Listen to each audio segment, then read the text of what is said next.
जिंदगी तो सिर्फ अपने कंधों पे जी जाती है, दूसरों के कंधों पे तो सिर्फ जनाजे उठाए जाते हैं।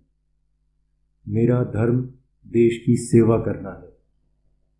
जन संघर्ष के लिए अहिंसा आवश्यक है। देशभक्तों को अक्सर लोग पागल कहते हैं। वो मुझे मार सकते हैं, लेकिन वो मेरे विचारों को नहीं मार सकते। वो मेरे शरीर को कुचल सकते हैं, मेरी आत्मा को नहीं। अगर धर्म को अलग कर दिया जाए तो राजनीति पर हम सब इकट्ठे हो सकते हैं। धर्मों में हम चाहे अलग अलग ही रहें। मैं खुशी से फांसी पर चढ़ूंगा और दुनिया को दिखाऊंगा कि कैसे क्रांतिकारी देशभक्ति के लिए खुद को बलिदान कर सकते हैं। मेरा जीवन एक महान लक्ष्य के प्रति समर्पित है, देश की आजादी। दुनिया की अन्य कोई आकर्षक वस्तु मुझे लुभा नहीं सकती। प्रेमी, पागल और कवि एक ही चीज के बने होते हैं। व्यक्तियों को कुचलकर वो विचार को नहीं मार सकते। क्रांति की तलवार तो सिर्फ विचारों की शान से तेज होती है। इस कदर वाकिफ है मेरी कलम मेरे जज्बातों से, अगर मैं इश्क लिखना भी चाहूं तो इनकलाब लिखा जाता है। स्वतंत्रता हर इंसान का कभी ना खत्म होने वाला जन्मसिद्ध अधिकार है। अपने दुश्मन से बहस करने के लिए उसका अभ्यास करना बहुत जरूरी है। प्यार हमेशा आदमी के चरित्र को ऊपर उठाता है, ये कभी उसे कम नहीं करता। मैं एक मानव हूं और जो कुछ भी मानवता को प्रभावित करता है उससे मुझे मतलब है।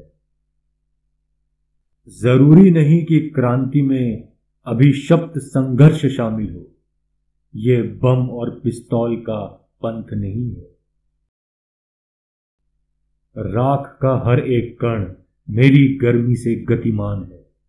मैं एक ऐसा पागल हूं जो जेल में भी आजाद है।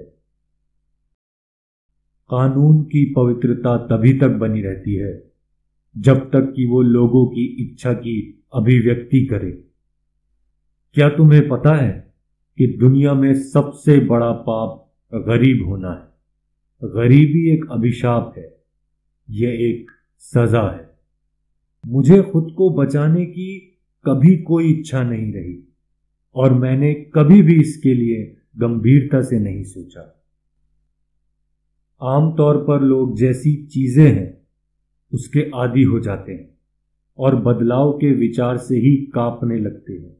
हमें इसी निष्क्रियता की भावना को क्रांतिकारी भावना में बदलने की जरूरत है। यदि बहरों को सुनाना है तो आवाज को बहुत जोरदार होना होगा। जब हमने असेंबली में बम गिराया था तो हमारा मकसद किसी को मारना नहीं था। हमने अंग्रेजी हुकूमत पर बम गिराया था। किसी को क्रांति शब्द की व्याख्या शाब्दिक अर्थ में नहीं करनी चाहिए।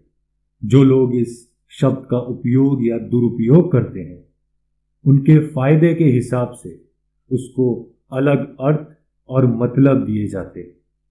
क्रांति लाना किसी भी इंसान की ताकत के बाहर की बात है। क्रांति कभी भी अपने आप नहीं आती, बल्कि किसी विशिष्ट वातावरण, सामाजिक और आर्थिक परिस्थितियों में ही क्रांति लाई जा सकती है। अहिंसा को आत्मबल के सिद्धांत का समर्थन प्राप्त है, जिसमें अंततः प्रतिद्वंदी पर जीत की आशा में कष्ट सहा जा सकता है। लेकिन तब क्या हो जब ये प्रयास अपना लक्ष्य प्राप्त करने में असफल हो जाए? तभी हमें आत्मबल को शारीरिक बल से जोड़ने की जरूरत पड़ती है, ताकि हम अत्याचारी और क्रूर दुश्मन के रहमो करम पर निर्भर न रहें।